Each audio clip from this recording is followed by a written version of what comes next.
दोस्तों नमस्कार। आईएएस हिंदी के इस प्लेटफॉर्म पर मैं रवि रंजन आप लोगों का स्वागत करता हूं। हम लोगों ने मॉडर्न हिस्ट्री समाप्त कर लिया है। यदि आप लोगों ने अभी तक वो वीडियो नहीं देखा है तो प्लेलिस्ट में जाकर उस वीडियो को देख लीजिए। आपके बीपीएससी या बिहार के किसी भी एग्ज़ाम में जो भी प्रश्न पूछा जाएगा वो सारे प्रश्न उस प्लेलिस्ट के वीडियो से ही आ जाएंगे। आज से हम लोग हिस्ट्री ऑफ मेडाइवल इंडिया शुरू करने जा रहे हैं। मेडाइवल इंडिया से प्रश्नों की संख्या बीपीएससी में कम रहती है, पर 5 से 6 प्रश्न पूछे जाने की संभावना रहती है। इस 5 से 6 प्रश्न में 2 प्रश्न दिल्ली सल्तनत से, 2 प्रश्न मुग़ल से और बाकी जो 1-2 प्रश्न है वो कभी मराठा से, कभी विजयनगर साम्राज्य से, कभी सूफी संतों से पूछ लिया जाता है। तो आज जो हम लोग शुरू करेंगे क्लास वो दिल्ली सल्तनत में गुलाम वंश से शुरू करेंगे। मैं कोशिश करूंगा कि ये क्लास जल्दी से समाप्त हो जाए क्योंकि मेडाइवल हिस्ट्री का रोल थोड़ा कम है मॉडर्न हिस्ट्री के बनिस्बत। ये जो पीपीटी है ये पीपीटी ग्रुप में उपलब्ध करवा दिया जाएगा ताकि आपके पास कंटेंट हो। आज से इस क्लास में जो पीपीटी दिया जा रहा है उस पीपीटी में सारी बातें लिखी रहेंगी, तो आप उसे भी एक बार पढ़िएगा तो उससे आपको फ़ायदा हो जाएगा। आइए शुरू करते हैं। देखिए, मध्यकालीन भारत में इतिहासकारों के मत के अनुसार 1206 से 1526 तक भारत में जो शासन चलाया गया वो 5 वंशों के द्वारा चलाया गया और इसी शासनकाल को दिल्ली सल्तनत कहा गया। जिस दिल्ली सल्तनत में सबसे प्रथम है गुलाम वंश जो 1206 से 1290 ईस्वी तक रहा, जिसके बारे में आज हम लोग पढ़ने जा रहे हैं।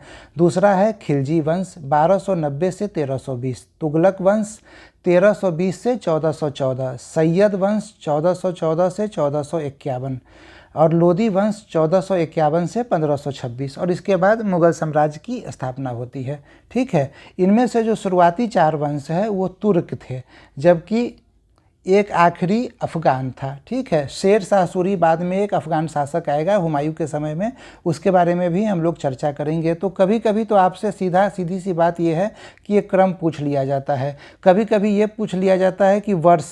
ठीक है, तो ये सारे फैक्ट आपको थोड़ा याद रखना पड़ेगा। ठीक है, आज हम लोग जो शुरू करने वाले हैं वो है गुलाम वंश और गुलाम वंश में 1206 से 1290 तक की यात्रा करेंगे। अब ज़रा एक चीज़ को देख लेते हैं। यहाँ पे जो भी हम लोग दिल्ली सल्तनत के बारे में पढ़ेंगे या मध्यकालीन भारत के बारे में पढ़ेंगे उसका सोर्स क्या होता है, तो सोर्स, साहित्यिक सोर्स जो है वो बड़ा ही इम्पोर्टेंट हो जाता है इस समय में। ठीक है, क्योंकि साहित्य लिखा जाने लगा है। तो साहित्यिक सोर्स 2 प्रकार के होते हैं। पहला सोर्स कौन, जो दरबारी कवि होते हैं, दरबारी जो लोग इतिहासकार होते हैं जो इतिहास लिखते हैं उन्हें तवारीख बोला जाता है। इसके अलावा जो सूफी संतों के द्वारा जो इतिहास लिखा गया उसे मलफुजात बोला जाता है। ये परीक्षा में आपसे पूछ लेगा। तवारीख के द्वारा मुख्यतः राजनीतिक इतिहास के बारे में हमें पता चलता है। ठीक है, जबकि जब मलफुजात की बात होगी तो इससे सामाजिक, धार्मिक और सांस्कृतिक इतिहास के बारे में हमें पता चलेगा। ठीक है, अब ये कुछ नाम है दिल्ली सल्तनत से संबंधित, इस पे चर्चा कर लेते हैं। परीक्षा में हूबहू सवाल पूछ लेता है। तो जब राजनीतिक इतिहास की बात होगी, तवारीख की बात होगी, तो ये 3 पुस्तक आपके लिए बेहद महत्वपूर्ण है। तबकात ए नासरी किसके द्वारा लिखा गया है, मिनहाज उस सिराज। आईएएस से लेकर दरोगा सिपाही का जो भी एग्ज़ाम हो सब में ये प्रश्न पूछ चुका है। तो अब आगे क्या प्रश्न पूछा जा सकता है। देखिए, इतिहास में हमेशा एक यात्रा को फॉलो करना है। तो अब मिनहाज उस सिराज और तबकात नासरी के बारे में तो चर्चा हो गई है। अब इसमें क्या कहा गया है, कहाँ तक की बातें हुई है, ये प्रश्न होगा।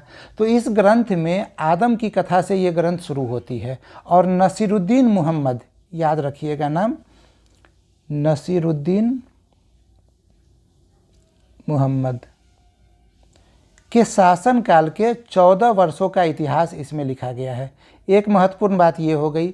दूसरी महत्वपूर्ण बात, तुर्के चिहलगानी की स्थापना की गई थी इल्तुतमिश के द्वारा। तुर्के चिहलगानी के 25 अमीरों के बारे में यहाँ पे मिनहाज उस सिराज बताते हैं। तो तबकात नासरी के बारे में ये बात पता चल गया। दिल्ली सल्तनत के बाल्यावस्था को ये रिप्रेजेंट करता है। ठीक है। इसके बाद दूसरी पुस्तक जो है, जो इम्पोर्टेंट है, वो बर्नी के द्वारा लिखा हुआ तारीख़ फिरोज शाही।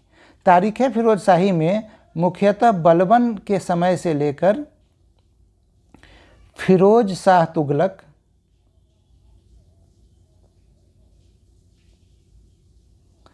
के समय के शुरुआती 6 वर्षों का इतिहास लिखा गया था। ठीक है, ये सारे फैक्ट यहाँ नहीं लिखे गए हैं, तो आप इसे नोट कर लीजिएगा। ये तारीख़ फिरोज शाही की बात है, ये दिल्ली सल्तनत के युवावस्था को दिखाता है। जबकि एक और पुस्तक लिखी गई है शम्से सिराज अफीफ़ के द्वारा, इस पुस्तक का नाम भी तारीख़ फिरोज शाही ही है। ये जो है सो दिल्ली सल्तनत के बिखराव को दर्शाता है। बर्नी के तारीख़ फिरोज शाही के बाद का जो 50 वर्ष है, उस 50 वर्ष के इतिहास को शम्से सिराज अफीफ़ के तारीख़ फिरोज शाही के द्वारा दर्शाया जाता है। तो ये तीनों पुस्तक, इसके नाम और इसमें क्या क्या बातें हैं, ये आपको ध्यान में रखना है। अब आते हैं मलफूजात के बारे में। सूफ़ी संतों के द्वारा लिखा गया है। इसमें से 2 पुस्तक है। फवाद उल फुवाद, ये किसके द्वारा लिखा गया है? हसन सिजदी दिलवी। यूपी पीसीएस में 2022 में ये प्रश्न पूछा जा चुका है ऑलरेडी। तो अब 2024 में यूपी पीसीएस में क्या पूछा जा सकता है? तो खैरुल मजलिस किसके द्वारा लिखा गया? हमीद कलंदर के द्वारा। ये बात आगे पूछा जा सकता है। इससे एक स्टेप और आगे बढ़ के क्या पूछा जा सकता है कि खैरुल मजलिस में हमीद कलंदर ने किस बात की चर्चा की है? तो इन्होंने, एक सूफ़ी संत थे नसीरुद्दीन चिरागे देहलवी, नसीरुद्दीन चिरागे देहलवी के वार्ताओं का संकलन किया गया है खैरुल मजलिस में। तो ये एक बेसिक बात हो गई जो सभी विद्यार्थियों को समझना ज़रूरी है, ये मैंने बता दिया। अब आइए गुलाम वंश पे आगे बढ़ते हैं। गुलाम वंश 1206 से 1290 ईस्वी तक। अब इसमें क्या बातें हुई है? तो उत्तरी भारत के अंतिम तुर्क विजेता मोहम्मद गोरी की कोई संतान नहीं थी और उसी के एक गुलाम थे, दास था, जिसका नाम था कुतुबुद्दीन ऐबक। ठीक है, और कुतुबुद्दीन ऐबक ने ही लाहौर के स्थानीय नागरिकों के अनुरोध पे 1206 ईस्वी में सत्याग्रहण किया था, जब मोहम्मद गौरी की मृत्यु हो गई थी। ठीक है, 1206 से 1290 ईस्वी के मध्य दिल्ली सल्तनत के सुल्तान गुलाम वंश के सुल्तानों के नाम से विख्यात थे। ये सब लोग एक वंश के नहीं थे, ये सब लोग अलग अलग लोगों के संतान थे। तो वंश कौन कौन था? तो कुतुबुद्दीन ऐबक कुतुबी वंश से था। ठीक है, इसके बाद इल्तुतमिश ने शमसी वंश से था। बलबन बलबनी राजवंश की स्थापना की थी। ठीक है, अब देखिए यहाँ पे एक इतिहासकार अजीज अहमद है, उन्होंने इन शासकों को दिल्ली के आरंभिक तुर्क शासकों का नाम दिया है। ये नाम याद रखिएगा अजीज अहमद का। इनमें से प्रत्येक स्वतंत्र माता पिता के संतान थे। इस कारण इन सुल्तानों को गुलाम वंश के सुल्तान कहने के स्थान पे प्रारंभिक तुर्क सुल्तान या मामलुक सुल्तान कहा गया। मामलुक का मतलब यही होता है कि स्वतंत्र माता पिता के संतान। चलिए आगे बढ़ते हैं। ये मैंने पहले ही बता दिया है, मामलुक शब्द का अर्थ है स्वतंत्र माता पिता से उत्पन्न हुए दास से है। ठीक है, मामलुक नाम इतिहासकार हबीबुल्लाह के द्वारा दिया गया है। इस तरह के फैक्ट बिहार में नहीं पूछे जाते हैं, लेकिन यूपी के एग्ज़ाम में ये फैक्ट पूछे जाते हैं, इसीलिए आप ध्यान में रखिएगा। अब आइए गुलाम वंश के प्रमुख शासक कौन कौन से थे। तो पहला तो आपने देख लिया कुतुबुद्दीन ऐबक, इसके बाद आराम शाह, फिर इल्तुतमिश, रजिया, नसीरुद्दीन महमूद और बलबन। ये सारे नाम धीरे धीरे आते जाएंगे और फिर आपको खुद ही क्रम याद रह जाएगा। ठीक है, तो चलिए एक एक करके देखते हैं। कुतुबुद्दीन ऐबक से शुरू करते हैं। कुतुबुद्दीन ऐबक को भारत में तुर्की राज्य का संस्थापक माना जाता है। वह दिल्ली का प्रथम तुर्क शासक था। ठीक है, सिंहासन पर बैठने पर उसने सुल्तान की उपाधि नहीं ग्रहण की, बल्कि केवल मलिक और सिपह सलार की पदावधि से ही वो अपने आप को संतुष्ट रखा। ऐबक ने अपने नाम का खुतबा नहीं पढ़वाया था और न ही अपने नाम के सिक्के चलाए थे। बाद में गोरी के उत्तराधिकारी गियासुद्दीन ने उसे सुल्तान स्वीकार किया और उसे 1208 ईस्वी में दास्ता से मुक्त किया गया। ये फैक्ट आपके लिए महत्वपूर्ण है कि कुतुबुद्दीन ऐबक को दास्ता से कब मुक्त किया गया? तो ये 1208 ईस्वी में मुक्त किया गया था। आगे देखते हैं कुतुबुद्दीन ऐबक के बारे में।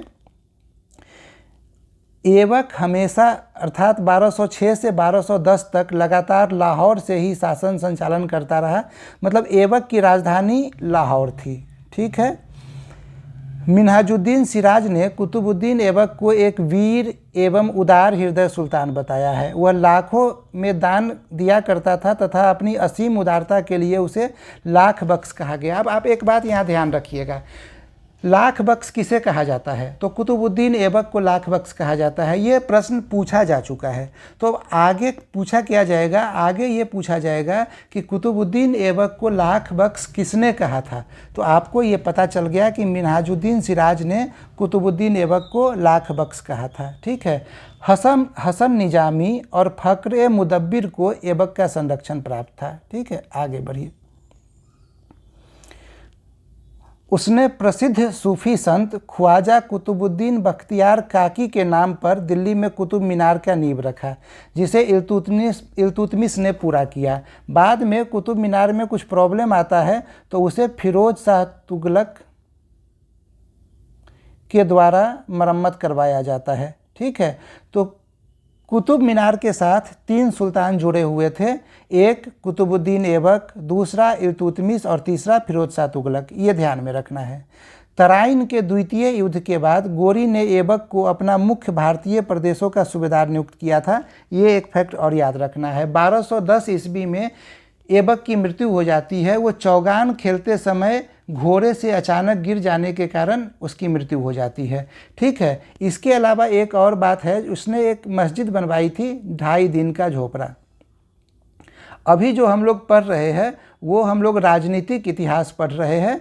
बाद में जब हम लोग धार्मिक सांस्कृतिक इतिहास पढ़ेंगे, उस समय हम लोग सामाजिक इतिहास पढ़ेंगे, उस समय हम लोग इस तरह के मस्जिद वगैरह के बारे में अलग से चर्चा करेंगे। आइए आगे बढ़ते हैं। कुतुबुद्दीन ऐबक का उत्तराधिकारी उसका अनुभवहीन व अयोग्य पुत्र आराम शाह था। ये नाम याद रखना है फिर, क्योंकि परीक्षा में सीधा सीधा सवाल यही पूछ लेगा कि कुतुबुद्दीन ऐबक का उत्तराधिकारी कौन था। तो कुतुबुद्दीन ऐबक का उत्तराधिकारी आराम शाह था। आगे देखिए, किंतु इल्तुतमिश ने उसे अपदस्थ करके सिंहासन पर अधिकार कर लिया। ऐबक ने साम्राज्य विस्तार से अधिक ध्यान राज्य के सुदृढ़ीकरण पर दिया था। ठीक है। अब ऐबक की कहानी समाप्त हो गई, आराम शाह की कहानी भी समाप्त हो गई। अब आते हैं हम लोग इल्तुतमिश पे। इसे गुलाम वंश का वास्तविक संस्थापक कहा जाता है। इसने राजधानी दिल्ली से राजधानी को दिल्ली लेकर आया लाहौर से। ठीक है। इसने 40 अमीरों को एक साथ इकट्ठा किया और उसे तुर्के चहलगानी का नाम दिया। इसने सिक्के ढलवाए। ठीक है। इसने इक्ता प्रथा की शुरुआत की। ये सब कुछ ऐसे महत्वपूर्ण कार्य है जो इल्तुतमिश के द्वारा किया गया था। आइए एक एक करके देखते हैं। कुतुबुद्दीन का दामाद व उत्तराधिकारी इल्तुतमिश एक इलबरी तुर्क था। इल्तुतमिश ही दिल्ली सल्तनत का वास्तविक संस्थापक था। कुतुबुद्दीन ऐबक की मृत्यु के समय वह बदायूं का सूबेदार था। इल्तुतमिश ने सुल्तान के पद को वंशानुगत बना दिया। एक ये इम्पोर्टेंट फैक्ट है, ये सारे फैक्ट तो आपको हर एक जगह मिल जाएंगे, ये फैक्ट ध्यान में रखिएगा। मोहम्मद गोरी ने 1206 ईस्वी में खोखरों के विद्रोह के समय इल्तुतमिश की असाधारण योग्यता के कारण उसे दास्ता से मुक्त किया था। आप देखिएगा कि कुतुबुद्दीन ऐबक 1208 ईस्वी में दास्ता से मुक्त होता है, लेकिन इल्तुतमिश 1206 में हो चुका है दास्ता से मुक्त। ये वास्तविक संस्थापक है।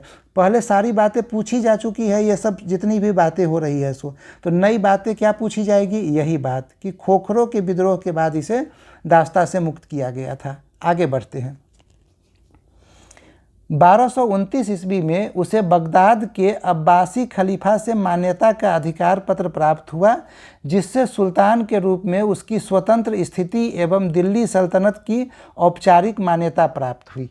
आगे देखिए, 1234-35 ईस्वी में तुर्कों ने भीलसा के एक प्राचीनतम हिंदू मंदिर तथा उज्जैन के महाकाल के मंदिर को लूटा और नष्ट किया। ये 2 मंदिर जो है, महाकाल मंदिर और भीलसा का मंदिर, ये 2 मंदिर का लूटपाट इल्तुतमिश के समय में हुआ था। इल्तुतमिश के समय अवध में पीयू का विद्रोह हुआ था। विद्रोह भी पूछा जाता है, तो एक फैक्ट ये भी ध्यान रखिएगा। अब आगे बढ़ते हैं।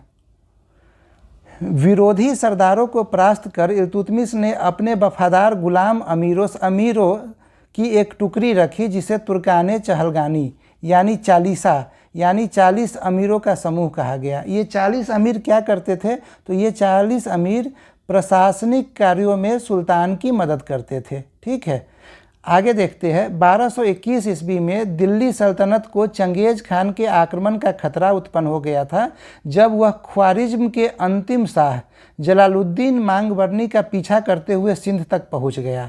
जलालुद्दीन ने इल्तुतमिश से शरण मांगी, जिससे इल्तुतमिश ने अस्वीकार कर दिया और इस प्रकार नवोदित तुर्की साम्राज्य को बचा लिया। ठीक है, ये जलालुद्दीन जो है इसे चंगेज खान ढूंढ रहा था। यदि जलालुद्दीन को इल्तुतमिश के द्वारा शरण दिया जाता तो चंगेज खान गुलाम वंश पे दिल्ली पे आक्रमण करता, तो इसने शरण ही नहीं दिया जलालुद्दीन को, और इस प्रकार जो अभी तुर्की साम्राज्य धीरे धीरे बन ही रहा था उसे इसने बचा लिया। तो चंगेजों के आक्रमण से किसने बचाया था? इल्तुतमिश ने। ठीक है, आगे बढ़ते हैं।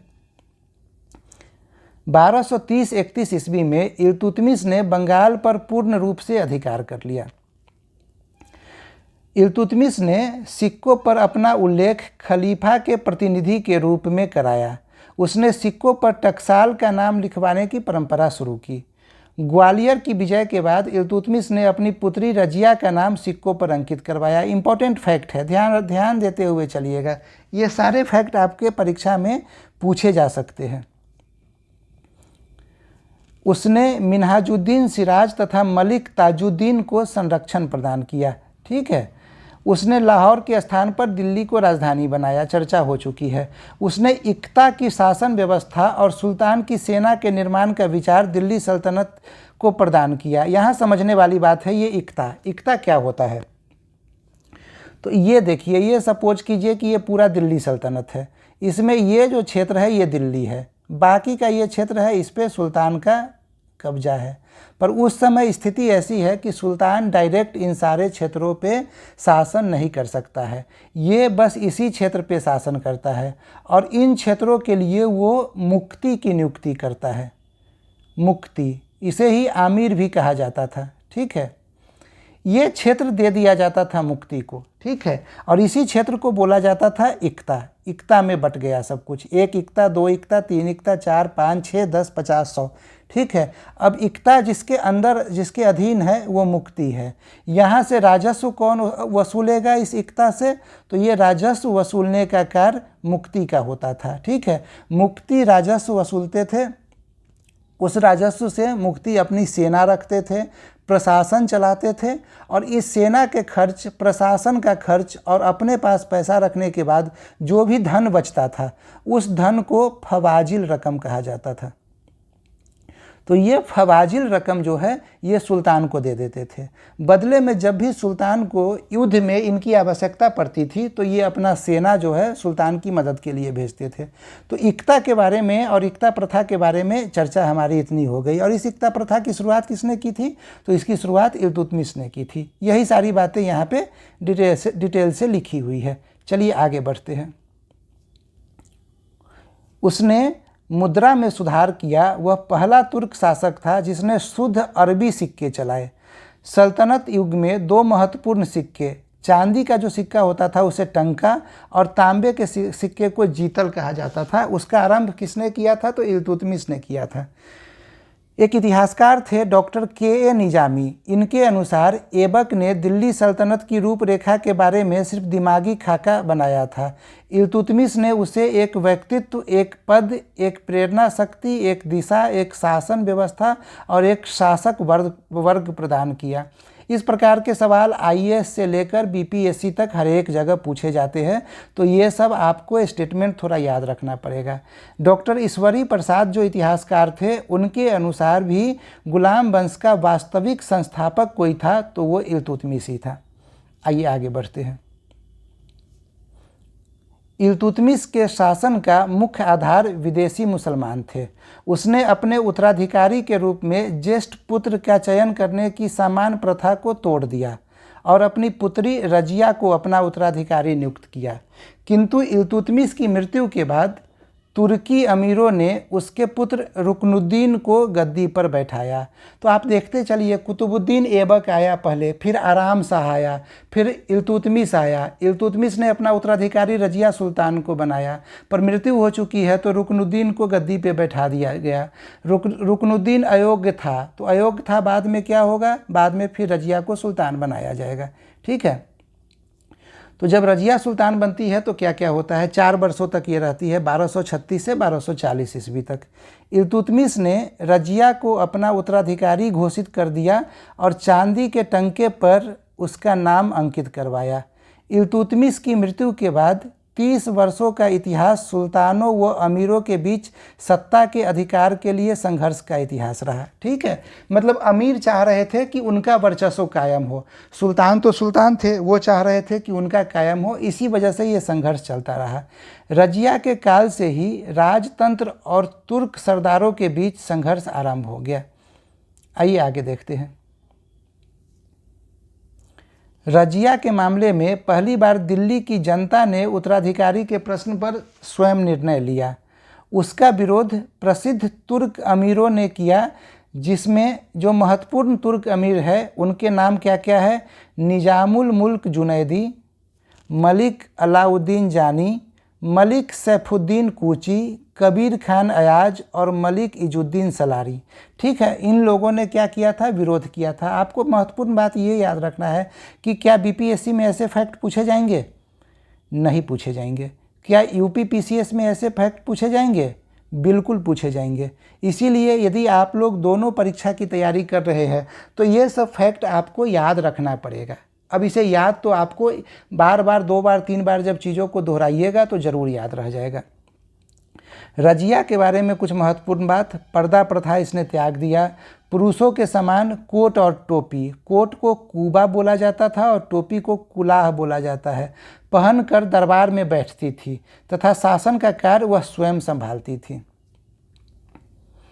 एक इतिहासकार थे एल्फिंस्टन, उनके अनुसार यदि रजिया स्त्री न होती तो उसका नाम भारत के महान मुस्लिम शासकों में लिया जाता, ये बात कहा गया था। आइए, अब रजिया की बात खत्म होती है, आगे बढ़ते हैं। बहराम शाह रजिया के बाद आ गया।